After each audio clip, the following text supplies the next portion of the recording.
everyone, welcome back to my channel. If you're new here, my name is Monal, and as you can tell from the title, I'm going to be talking about my top favorite reads of 2024. This reading year wasn't necessarily the best one I've had in terms of the number of books I actually read. As of now, it's 87 in total, but obviously there's still a couple of there's like about 2 weeks left for the year to end, so I'll probably end up reading a few more books, but I am pretty sure that I'm probably not gonna find another 5-star read again. So I thought I would make this video, and also next week I'm going on a trip, so I don't want to have too much on my plate once I come back, because I need to even film all the books I read at the end of the year. I need to make a video for that as well. So I just want to avoid having too much to record or film. Let's just get started. I will talk about all the books I read, like 5-star reads chronologically. So you guys can obviously comment down below if you've read the books that I'm going to talk about, or what your 5-star reads are. I would really like to know, so that I can have something to read next year. And yeah, let's just get started. So the first book that I gave a 5-star was Love Redesigned by Lauren Asher. So the problem with Lauren Asher's book, I don't know, the problem in general with most of the books that I read this year was that as soon as I finished reading it and started another book, I completely forgot the plot of the previous one. So something similar has happened with Love Redesigned. I kind of remember what the story is about. It's, enemies to lovers. Not enemies to lovers, rivals to lovers. And it's a small town romance. He's a billionaire of a construction company, and she is a celebrity interior designer. And obviously there's a lot of things that are going wrong in her life or something. She comes back to her hometown, and their parents actually are very good friends. So these two actually grew up together. Anyways, their mothers convinced the guy Julian Lopez to take Dahlia, the girl, under his wing, and kind of be there for her as a friend, and take care of her. He doesn't want to, but he reluctantly agrees to let her come work with him and work on remodeling a house. And that is what they do. And I remember when I was reading the book, I remember really liking the banter and everything in general. This book was so different from all of her previous books. And yeah, if you see the first book that she wrote, Throttled, to now, her latest release is Love Unwritten, which we'll get to later in the video, because that too is a 5-star read for me. Yeah, so her books have changed so much, and I feel every book that she has written is just better than the last one. Love Redesigned was really good. I remember really enjoying it. It was an immediate 5 stars for me. Halfway through the book, I was it doesn't matter, I'm invested in this world. I love the characters. I love the found family trope, everything about it. So I remember giving it 5 stars. Now, of course, I can't remember the dialogues and stuff. I do remember some of the major scenes, the way they meet in the present. And oh, did I also mention Love Redesigned also happens to be a second chance romance, because the two characters, Julian and Dahlia, initially dated in college, but then he breaks off the relationship and goes back to their hometown. So it's a second chance romance as well. I really enjoyed this book. So of course I don't remember anything, but you guys can't judge me, okay? I read way too many books this year. I had other shit going on in my life, so I can't be held accountable for not remembering the plot of certain books. Then I read Happy Place by Emily Henry, and Emily Henry's books are always 5 stars for me. Every single book that I've read by her, I've always given 5 stars, and this wasn't an exception either. I know this came out last year and I read it this year, but yeah, I just wanted to buy the paperback so I could annotate it.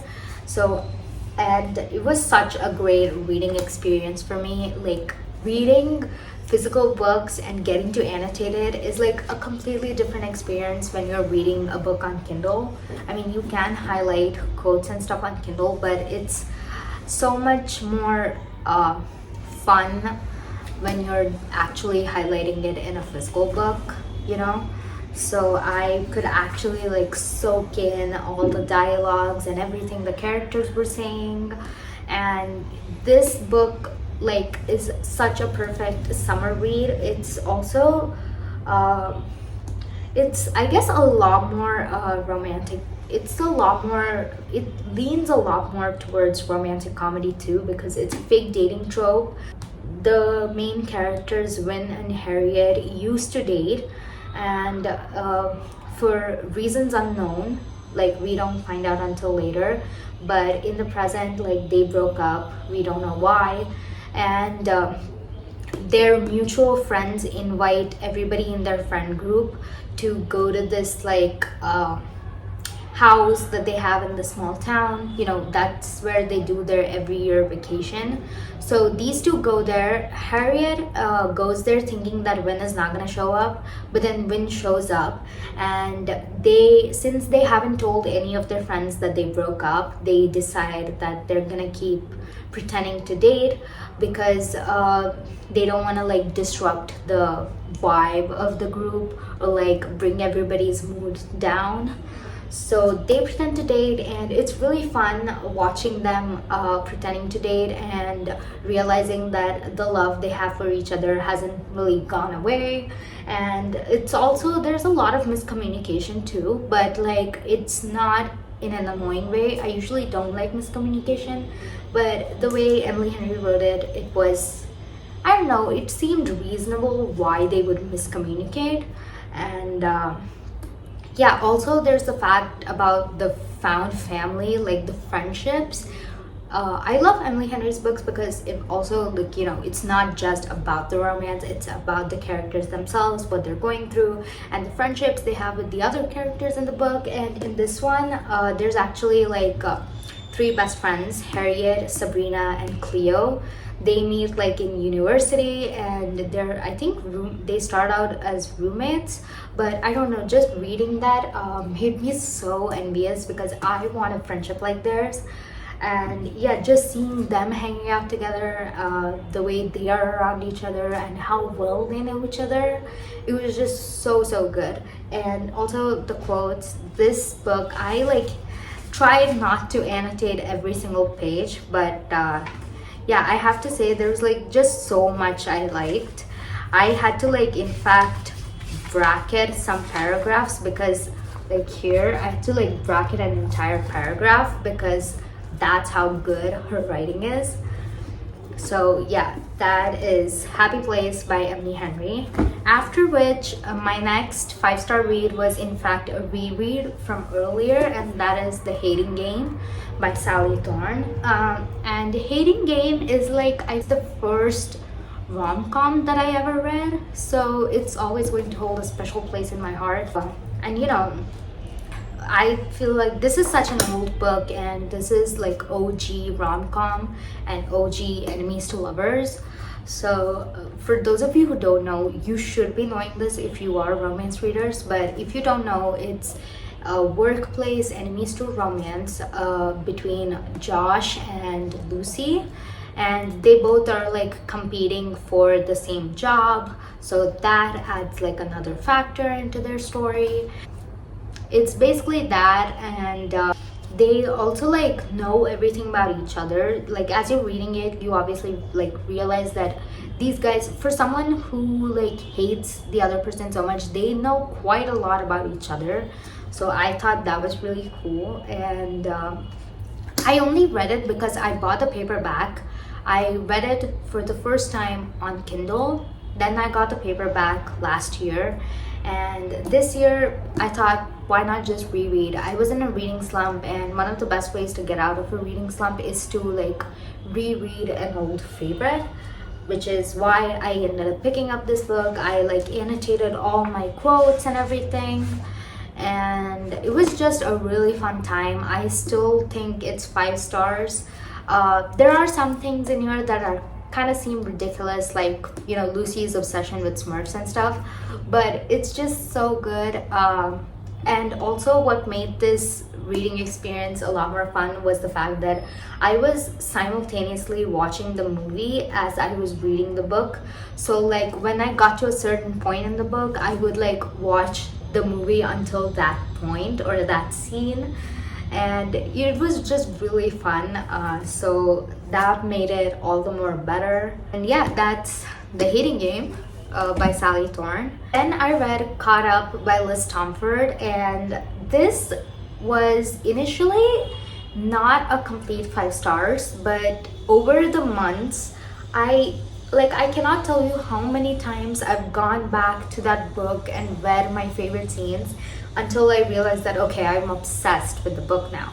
So this book is the third book in the Windy City series, and it's a series of sports romances where all the guys who are, you know, sports players are based in Chicago. And this one, Caught Up, is a baseball romance, and it's a single dad trope and also an age gap trope. So Kai, who is the single dad, is known to like immediately fire off every single nanny he hires to take care of his 1-year-old son. And now that he's back in baseball, now that he's back to playing, his coach is like, I'm gonna hire my daughter to take care of your son, and there's nothing you can do to fire her. Like, you're absolutely not allowed to fire her. You need to be focused on the game. So you need like to bring your A game and play really well. We need to like win the playoffs or whatever it is they call baseball matches. So anyways, yeah, he's like, you need to do this, you can't fire her. And of course, when he meets her, the heroine, he is immediately not happy about it because, you know, somebody else is stepping in to take care of his son. But he's also annoyed by the fact that she is like really hot. So she's like this amazing world-renowned pastry chef, and she's taking a break, and she comes down to Chicago to take care of his son. They don't get off on the right foot, but then they are like, okay, so we are obviously stuck for the next 6 months, so let's just try to be civil. And of course, as they're being civil, things start to heat up. They can't deny the intense chemistry and attraction that's there between them, and it's just so good. It's I don't know, like, it has the found family trope, and you know, it's just all in all, like, I don't know, like, I don't even know what to explain. It's just that I love this book so much. I love the characters so much. I love Monty, who is Miller's dad and Kai's coach, and I also love him because Monty used to be my nickname as a kid, so like that's fun. And yeah, I just really had a lot of fun reading this book. It's just one of my favorites now. Like, I read scenes from this book at least like once a month, like ever since I read the book for the first time. I've like always gone back to this book every time to, like, you know, as a pick me up to make me feel better. And also, let's not forget, since it's a single dad trope, Max, the kid, he's the most adorable kid ever. Like, everything he does is so good. I am like, every time I read the scenes from the book, I'm just ridiculously smiling at my phone. So yeah, I just really liked it. It's the best. Then the next one is a complete 180 to a thriller, and that is One of Us is Lying by Riley Sager, or Sager. Okay, however you want to pronounce it. So One of Us is Lying, and I have liked Riley Sager's books for a while now. You know, I read like Survive the Night, Lock Every Door. So I really like his books. They are like mysteries along with thrillers. So there's like a teensy bit of action here and there in the chapter, in the book, I mean, and that's really good. So this one I was actually really excited about because the plot is so interesting. It's basically about this woman, Kit, who is a nurse, and her job is to basically take care of people who can't really take care of themselves, like if they have like disabilities and stuff. So she like goes in, she's like assigned a person or a patient through the agency she works for. And she initially she's like at her lowest point in life, and she really needs to get a job and make some money. So she just, you know, goes to the agency head and asks like, just give me a patient that I can work on. And the agency head is like, well, now if you really want to, you know, prove yourself, we do have a patient whom you can work with. And that patient happens to be none other than Lenora Hope. Now, Lenora Hope is pretty famous where, you know, wherever the story takes place, because she was allegedly accused of murdering her entire family when she was 16 years old, or 17 years old. But the thing is, though, that the police have found no clue at all. Like, there's nothing connecting her to any of these murders. So we don't actually know if she ended up murdering her family or not. So Kit is pretty skeptical, but since she needs the money, she goes there. And when she goes there, she like immediately realizes that, you know, there's something fishy going on in the house, because the last nurse who was there before her, when she was taking care of Lenora, one night she just disappeared and never came back. And you know, there's like a lot of mystery, and it's also very gothic. So I loved the vibe of that. The house is like really dark and like falling apart. The setting was incredible in the book. And anyways, when Kit goes there and, you know, she like slowly starts taking care of Lenora, they come up with like this system of communicating with each other, because Lenora is like paralyzed. So she can't really talk. All she can do is like move her eyes around. So, and like type on a typewriter. So that is how they communicate. So one day as they're talking, Lenora asks her if she wants to know the truth behind what happened all those years ago. And once she kind of starts getting to know all this, it's like immediately you just go down a rabbit hole, and there's like plot twist on plot twist and lots of secrets being revealed. And it was just so good. I fell in love with the story, and the ending was epic. It was amazing, the best ending of all. And yeah, overall this book was really great.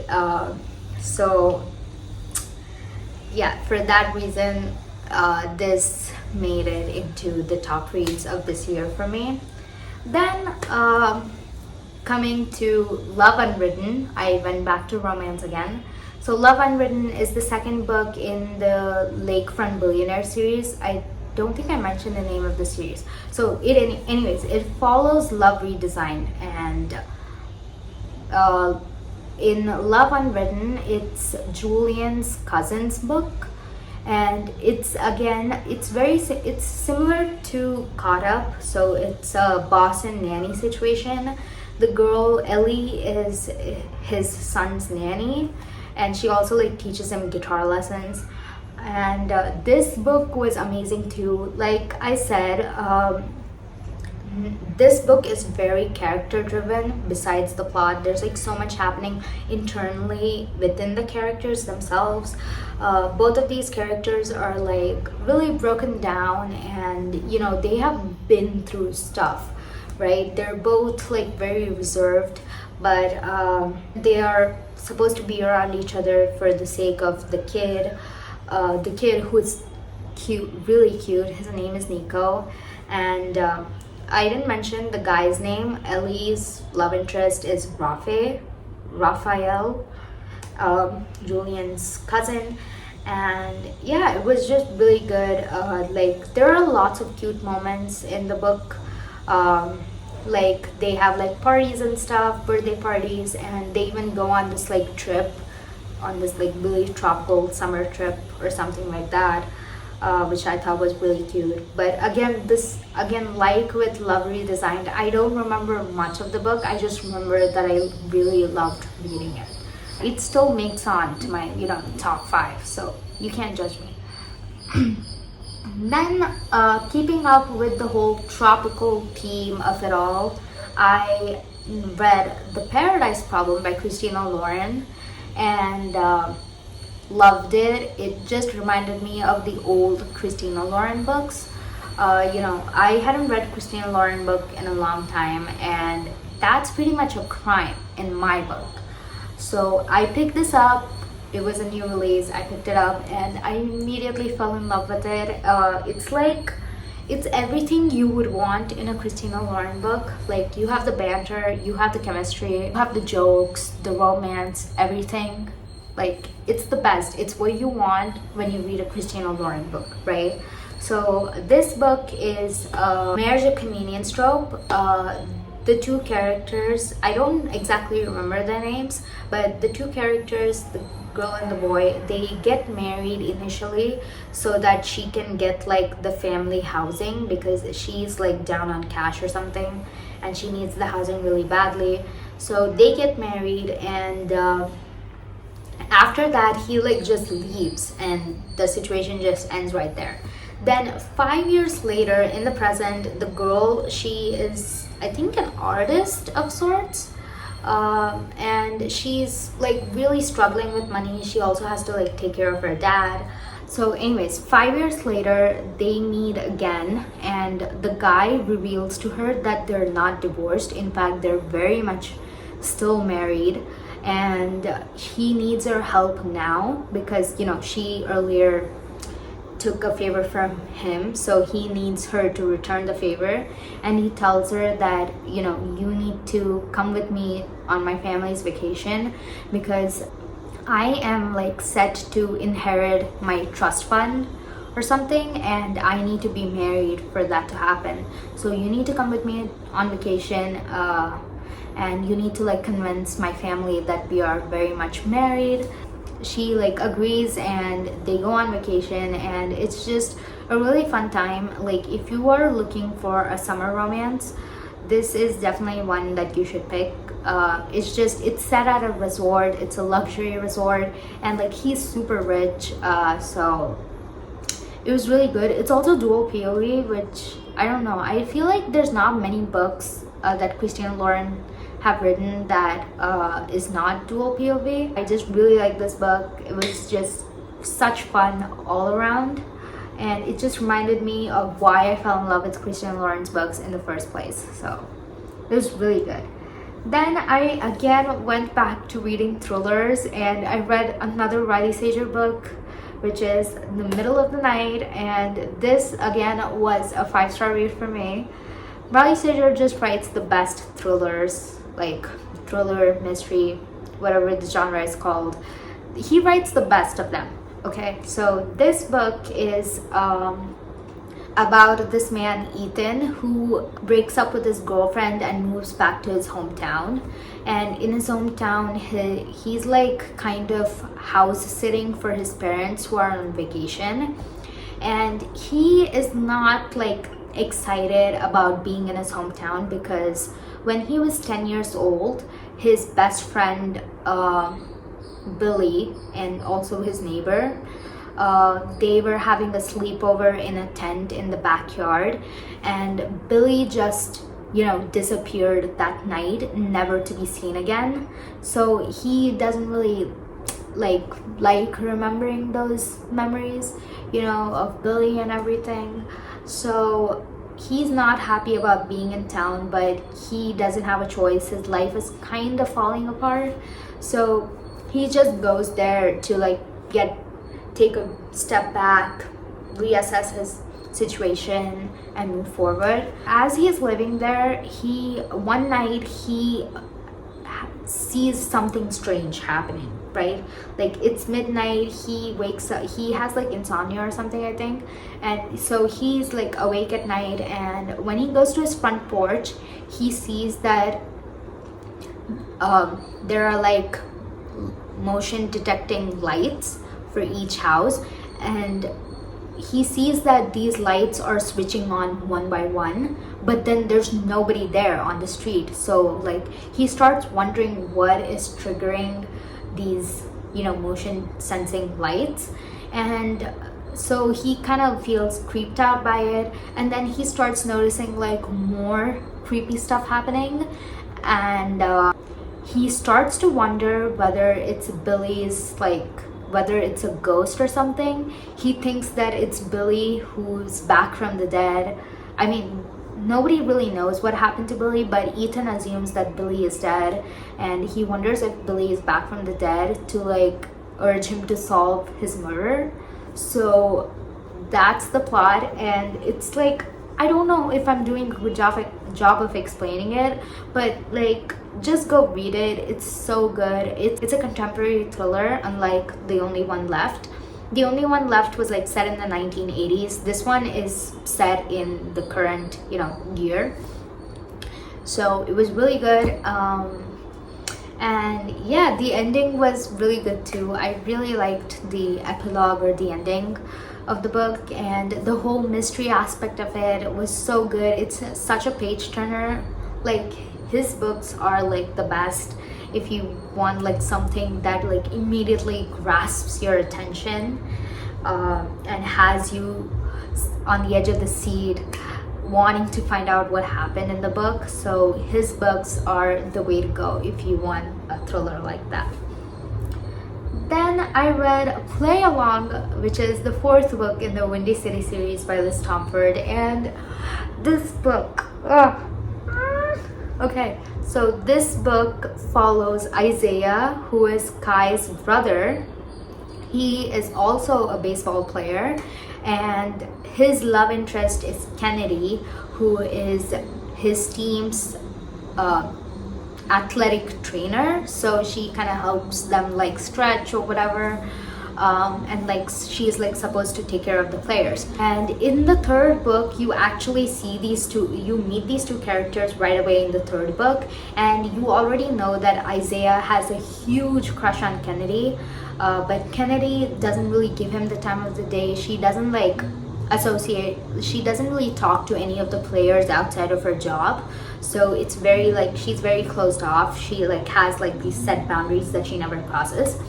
Then when you come to this book, you meet them in Vegas. So you meet Isaiah and Kennedy in Vegas. Kennedy is at her bachelorette party. Her stepsister is getting married to her ex, right?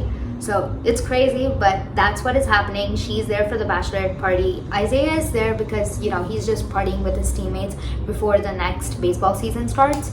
So these two run into each other, and they end up spending the night together, not sexually, but like they end up hanging out all night. And at some point during the night, they get too drunk and end up getting married in a chapel in Vegas. And obviously the next morning they wake up. Kennedy is so not happy about it. She immediately wants to get the marriage annulled, because she knows that if the team managers or anybody at work finds out about this, she's immediately gonna get fired. Isaiah would never get fired because he's like an important part of the team, and she's not. She's essentially replaceable. So she starts freaking out about it. They go back home to Chicago and find out that the news about their marriage is like leaked online. Everybody knows about it. So when they go back home and the team owner calls them in, Isaiah, to save Kennedy from losing her job, lies to them saying that this marriage was very genuine and that they really love each other. Kennedy obviously is shocked by it, but then she agrees because she's gonna lose her job. And so they decide that the next 6 months, which is the baseball season, entirety of the baseball season, they're gonna pretend to be married, to keep up appearances. And yeah, that's their romance. And let's just leave the plot aside. Let's talk about the characters, because Isaiah is the sweetest guy of all time. Like, he is so incredibly sweet. You can like tell that he loves Kennedy. Like, he would do anything for her. And Kennedy is also like so relatable. She's like, initially everyone is kind of led to believe that she's very like standoffish and closed off, but that's not the issue at all. You find out later on in the book why she is the way she is, and the way Isaiah helps her with, you know, overcoming her problems and just being there and supporting her is this, it's like, it's so sweet, it's so incredible. And this book too, I initially gave it like a 4.5 stars, but again, like Caught Up, I kept going back to this book and reading and highlighting all my favorite dialogues and rereading scenes, highlighting my favorite dialogues, going through all the highlighted annotated stuff. And it's just, I had to like bump it to a 5 stars because like this book is just that great. I honestly don't know how Liz Tomford can top this one. She's coming out with the final book of the series next year, and I'm so excited for that one. I really hope it's as good as Caught Up and Play Along. So that is Play Along by Liz Tomford. Then we have more thrillers. So this year I knew for sure that I wanted to, you know, catch up on reading like thrillers and stuff, and so I did a reading vlog which you can like check out. I think the link is supposed to be here, so you guys can check out. So I did a reading vlog for the One of Us is Lying trilogy by Karen M. McManus, and the first 2 books in the series, which is One of Us is Lying and One of Us is Next, both of these were 5 stars. So One of Us is Lying is for, you know, there's also a Netflix adaptation if you guys want to watch, if you're not like into reading the books. So but for those of you who don't know what this book series is about, the first book is basically about these 5 students who are asked to go to detention, and when they arrive there, one of the students dies, and immediately these other 4s are labeled as suspects. And you know, it's just a wild ride. They're called in a bunch of times at the police station and interviewed a lot, and so these 4 students end up banding together to figure out what happened with Simon, because they know that they're innocent, and they kind of try to figure out who killed Simon and why. And it's just a wild ride, and the end reveal completely shocked me. It wasn't what I was expecting at all. So it was really fun, okay? So, and there's also like a lot of there's like a tiny romance subplot in this book, which I was dying for. It's just so cute. I totally ship Brahman and Nate. They are the characters that have the romantic subplot, and it was just so cute. I really love this book. I can't wait to watch the Netflix show. I read like all the 3 books, so now all I have to do is just watch the Netflix series and see how well they did with, you know, the adaptation. So yeah, that's the first book. Then the second book is One of Us is Next, and this one actually follows a whole new generation of high school students. The characters here are actually the juniors to these students. You get to meet characters from this book as well, but this one is like a whole new mystery, and it follows this very dangerous game of truth or dare. In this One of Us is Next, like I said, it's a very dangerous game of truth or dare, and basically the person who is like running this game, he like messages one of the students asking if they want to pick truth or dare, and if they pick truth, a secret about them will be revealed to like everybody, and if they pick a dare, they have to complete the dare, otherwise the truth will be revealed. So it was a really good one too. The ending was so good, right? Like, it was just the best. I really like this one. Like I said, you also get to meet like the old characters in this one. You get to meet Brahman and Nate, and they are so adorable together. These 2 books were like really good. And One of Us is Back, which is the final book in the series. That one was pretty good too, but I thought these 2 were like the best one ever. Then finally, the last book that I rated 5 stars this year was The Dead Romantics by Ashley Poston. This is her debut novel. So it's a paranormal romance, and it's about Florence Day, who is a ghostwriter. So she's writing for this famous author. She is essentially writing books for this famous author. The problem is now that, she has one book left in her contract that she needs to write. But the trouble is that she hasn't even started writing the book yet, and the book is due within a week. And she gets called to the editor's office, and she finds out that the editor is like changed. It's a guy now, and he's like really handsome. He's super handsome, but she Florence thinks that as well. His name is Benji, and he's like, okay, you need to give me the manuscript in a week. I will not extend the deadline for you for whatsoever reasons. Your deadline will not be extended. You need to give me the book.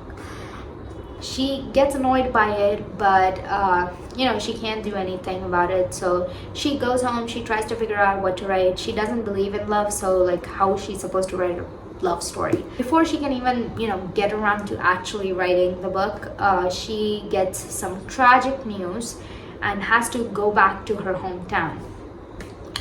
And when she goes back to her hometown, and she's like helping out her family with whatever is happening, a very surprising person shows up at her doorstep.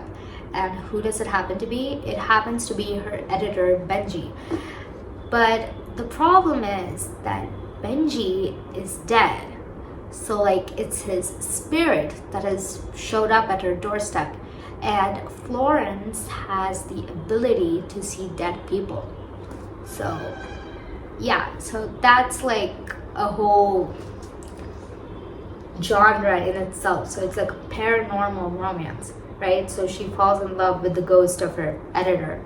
But no, seriously, this book was really fun.